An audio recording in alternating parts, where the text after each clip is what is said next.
prosseguindo com a análise desse modelo misto de financiamento federal para atenção básica dentro dos municípios, nós temos o terceiro componente, que é chamado de incentivo às ações estratégicas. Esses incentivos às ações estratégicas, eles seguem o mesmo modelo anterior do financiamento federal. Ou seja, eu implanto determinado serviço e recebo determinado valor fixo para aquele custeio daquela atividade existente. São 15 incentivos estratégicos delimitados, onde nós temos algumas prioridades que nós iremos mostrar a seguir para todos vocês. Os incentivos e ações estratégicas, eles consideram o quê, né? Primeiro, ações e programas já credenciados e custeados pelo Ministério da Saúde. Nós podemos citar o Centro de Especialidades Odontológicas, Laboratório de Prótese Dentária, o próprio custeio das equipes de saúde bucal, esses três no âmbito da saúde bucal. Algumas especificidades como equipes ribeirinhas, equipes de atenção à saúde que atuam de maneira fluvial, as equipes de atenção à população privada de liberdade, os microscopistas, né, que é mais comum na região norte do país.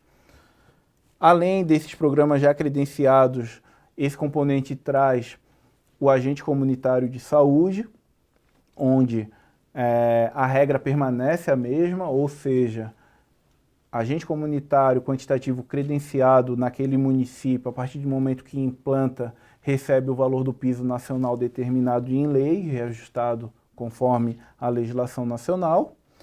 E existe um componente dentro do Previne Brasil que é específico dentro desses incentivos e ações estratégicas que nós tratamos como prioridades. O que significa essa prioridade? Não é uma prioridade que ela atua em detrimento dos outros incentivos, mas é uma prioridade no sentido de expansão, ou seja, nós estamos fomentando que esses incentivos atuem de maneira a capilarizar essas ações para que sejam expandidas da melhor maneira possível.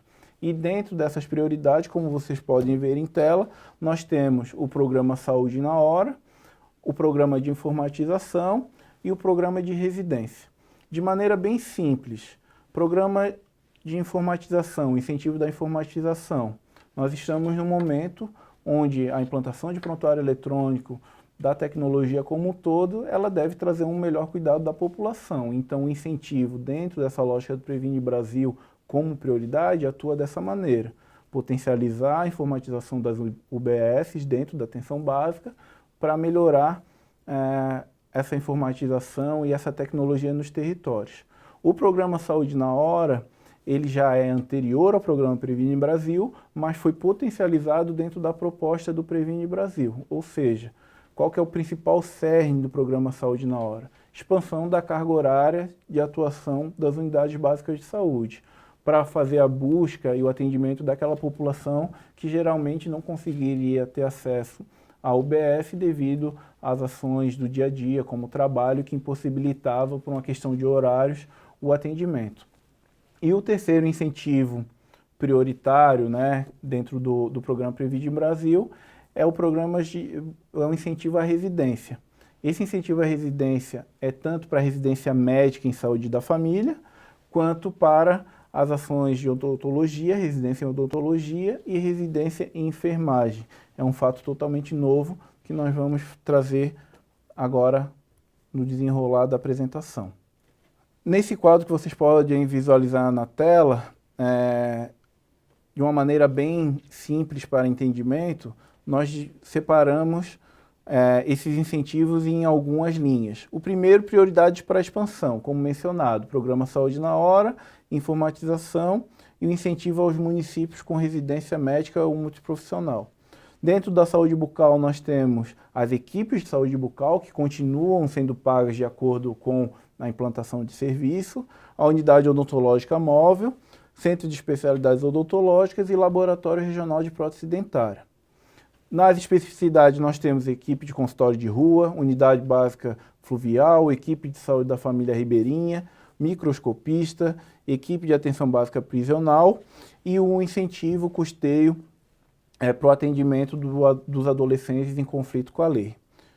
Ainda, dentro dos incentivos, nós temos a promoção à saúde, que abrange a parte do programa Saúde na Escola e da Academia de Saúde, que permanecem também como incentivos estratégicos, e o piso do agente comunitário de saúde. Então, todos esses incentivos, ações específicas e estratégicas, eles permanecem conforme já estavam, ou seja, o município, o gestor implanta o serviço, ele é homologado, credenciado e mensalmente os valores são recebidos. No caso do programa Saúde na Escola, como todos sabem, é um recebimento único ao ano, mas segue a mesma lógica, né, de adesão e recebimento dos recursos. Então, o repasse continua da mesma maneira, com a mesma memória de cálculo anterior.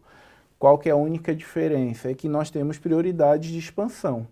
Essas prioridades de expansão também é bom deixar claro que não significa que os outros incentivos não serão expandidos. Nós teremos sim aumento da cobertura de centros de especialidades odontológicas, laboratório de prótese, enfim, mas para a prioridade de expansão seriam os 3. Dentro da informatização, passando rapidamente pelos 3 prioritários, nós estamos no momento de sair do papel, como vocês estão vendo na tela, e produzir informações para a tomada de decisão. É um caminho grande a percorrer, tendo em vista que nós temos um país continental, com muitas diferenças de conectividade e de estrutura, mas é um caminho natural a ser seguido. E nessa lógica, foi pactuada e publicada a Portaria 2.983, que traz esse custeio para as equipes informatizadas. O custeio é por equipe e mensal. A partir do momento que o município envia informação mediante prontuário eletrônico, o município passa a ser elegível. O que significa ser elegível? Ele pode pleitear esse recurso para o recebimento do custeio. Dentro da informatização, nós temos parâmetros mínimos para o recebimento do recurso. Ou seja, o Ministério da Saúde trouxe parâmetros mínimos para efeitos do Informatiza PS, não pode, em hipótese alguma, ser considerado parâmetros assistenciais. Trouxe esses parâmetros para que seja feito o monitoramento do envio da informação. Ou seja, o Ministério da Saúde espera que minimamente, mensalmente sejam enviados tantos atendimentos médicos, tantos atendimentos da enfermagem, do técnico de enfermagem e todos os profissionais que fazem parte das equipes. A partir do momento que aquela equipe possui um profissional que não manda a informação por 3 meses seguidos, naturalmente é feita uma avaliação e pode ser que o valor daquele custeio para a informatização daquela equipe seja suspenso temporariamente. Essas informações também tem que ficar bem claro, né, que estão disponíveis nos painéis de monitoramento, conforme vocês podem ver na tela, dentro do e-gestor da atenção básica. Ainda nos incentivos prioritários, nós temos a residência na atenção primária à saúde.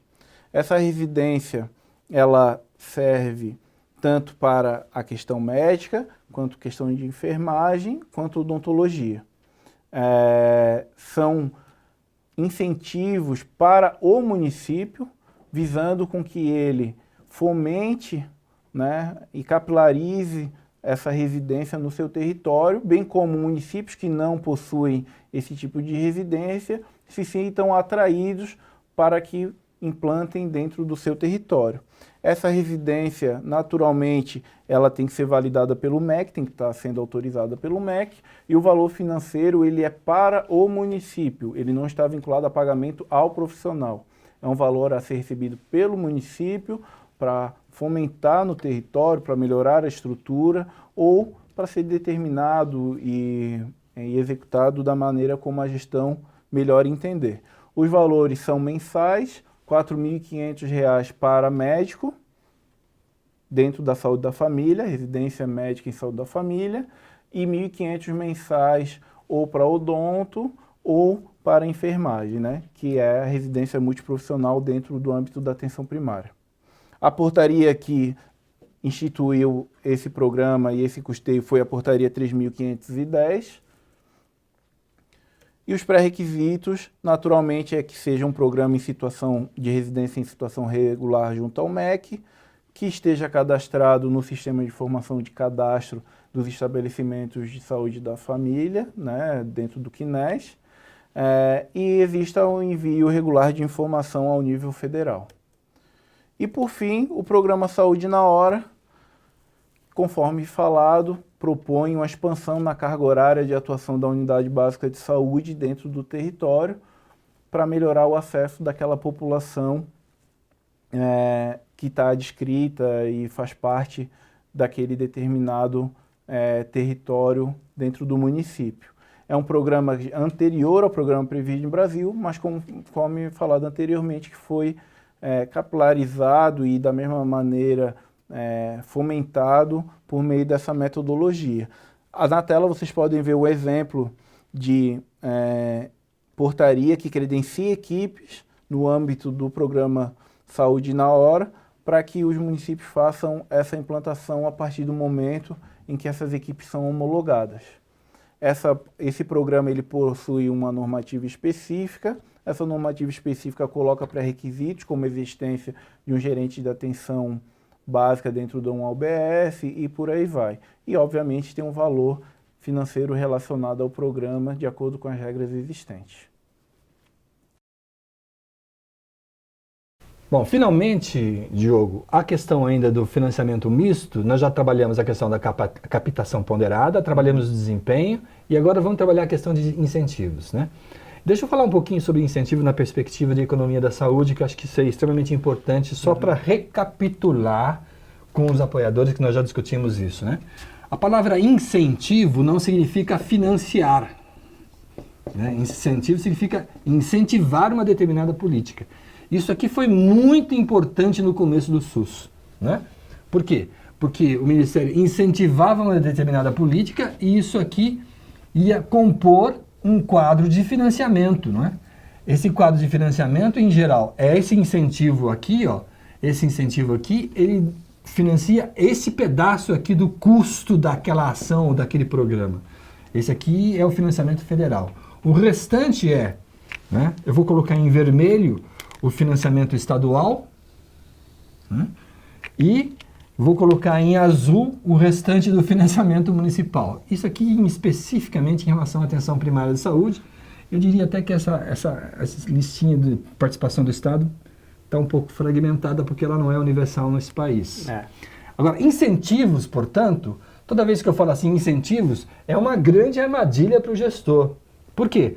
Porque fala assim, não, eu vou aumentar a minha quantidade de incentivos, vou aumentar a minha quantidade de incentivos no meu município, porque na verdade isso vai significar maior aporte de recurso. Opa, presta atenção, porque significa maior aporte de recurso federal, mas significa também maior aporte de recurso do Tesouro Municipal para poder fazer com que a ação funcione. Então, se você está com 24% de gasto na saúde, que é a média nacional hoje na área do município, né? E está gastando para poder fazer essa questão aqui em cada um dos seus programas, você vai criar um incentivo novo, um programa novo, significa que você vai aumentar isso daqui para 26%, por exemplo? O seu prefeito concorda com isso? As outras áreas do município também concordam com isso, porque você está tirando dinheiro de outras áreas do município também, né?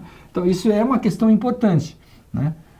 E aí para o gestor atual, quando eu estava no começo do SUS, que a gente não tinha nem alcançado ainda os 8% de aplicação dos recursos próprios da saúde no município, entendeu? Isso aqui era importantíssimo.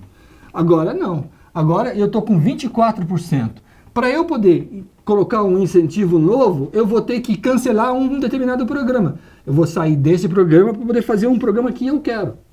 Então, cuidado com isso, né? Incentivos é interessante?